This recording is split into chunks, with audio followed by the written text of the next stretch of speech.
Et ce matin, Olivier, vous nous proposez une autre grande boucle.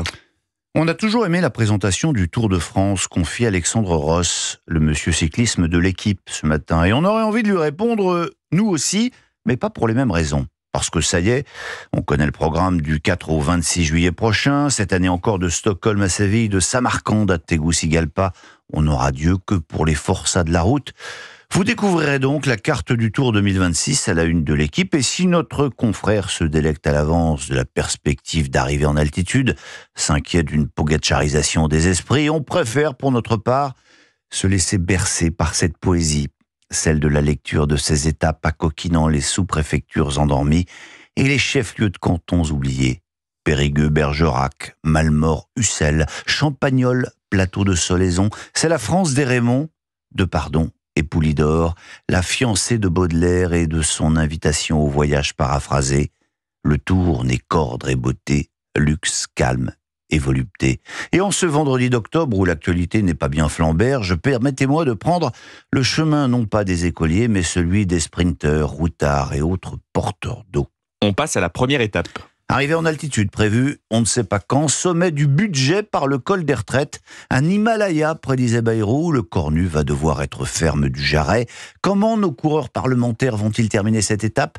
C'est finalement la question, après déjà quelques jours de course. À la recherche du compromis, titre La Croix, boussole à la main. Retraite, vive critique contre le coût de la suspension, annonce le Figaro. Parce qu'on le subodorait dès hier, la lettre rectificative qui prévoit la compensation de la réforme par une baisse des pensions de retraite ne passe pas du tout chez les coureurs PS, équipe de descendeurs s'il en est. Si vertigineux soit-il, les chiffres du manque à gagner ne suffisent pas à satisfaire le Parti socialiste, constate Arthur Berda à la une du journal. Car loin d'être rassasié par sa première victoire, le PS prépare déjà la bataille d'après, la fiscalité, foire aux taxes et feu d'artifice d'impôts. Le tout, ajoute-t-il, au nom d'un principe infaillible théorisé par François Hollande. Ça ne coûte pas cher puisque c'est l'État qui paie. On a les leaders que l'on mérite. Et à la une de l'opinion, Rémi Godot ne supporte plus de voir passer cette équipe en rose. Bras levés, en signe de victoire, mais dopé à la Zuckmania. Non, écrit-il. Non, la fin de la loi Borne sans alternative crédible n'est pas une grande victoire du mouvement social, mais une défaite qui appauvrit la nation tout entière. Oui, poursuit-il, oui, le manque à gagner d'une réforme doit être financé hic et nunc, et pas par des promesses hypocrites reportées après l'élection présidentielle, et l'éditorialiste qui a trempé sa plume dans l'EPO de dénoncer les magiciens et les autruches qui prétendent gouverner en vendant le mirage d'un système à la générosité immuable et d'un redressement sans effort. Et puis les journaux s'intéressent au maillot vert. Oui, reconnaissable de loin grâce à sa veste couleur d'espérance, dit-on, j'ai nommé Marine Tondelier, qui a donc droit aux honneurs de la presse depuis sa déclaration de candidature à la présidence de la République. Sur le Tour de France, vous savez, le maillot vert, c'est le leader du classement à points. Mais de points, elle en a jusque-là peu glané lors des critériums électoraux. Bref, une carrière qui se résume à quelques vestes. Et pourtant, elle ne rechigne jamais à refaire la course devant les caméras. Portrait aigre-doux de cette bouffeuse de micro signé Guillaume Tabar dans le Figaro. Tondelier a vite compris que pour une formation ayant un faible poids électoral, exister, c'est d'abord se montrer.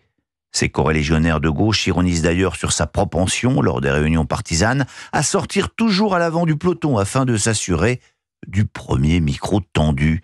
Une saturation médiatique paradoxale dans un parti qui dénonce la dictature de l'image, une personnalisation singulière dans un parti qui ne jure que par le collectif. Bref, un leader qui n'a cure de ses équipiers et ne pédale que pour sa pomme verte, évidemment. Un mot de la caravane de ce Tour. Et des voitures vert pop, c'est un dossier étonnant que celui que nous propose le Parisien aujourd'hui en France. Le journal a constaté que les voitures neuves étaient de plus en plus colorées. Rose gold, Torino blue, Amalfi yellow, un feu d'artifice, des teintes de carrosserie comme ils l'appellent. Alors, comment tout cela s'explique ? Eh bien, d'une part, par la volonté des constructeurs qui proposent des rabais sur les véhicules colorés afin qu'ils soient plus visibles dans les rues. Et puis c'est l'arrivée des femmes dans les concessions, explique le délégué général de l'association 40 millions d'automobilistes. Dans le vieux monde, celui des hommes au volant, la palette était limitée. Voiture de sport, rouge. Berline classe, noir. Voiture pas chère, blanc. Les femmes, elles, ont arc-en-cielisé le parc roulant. Mais il est temps de franchir la ligne d'arrivée, Olivier. Et nous n'allons pas terminer sur les Champs-Élysées pour une fois, mais boucler notre périple sur le Prater à Vienne.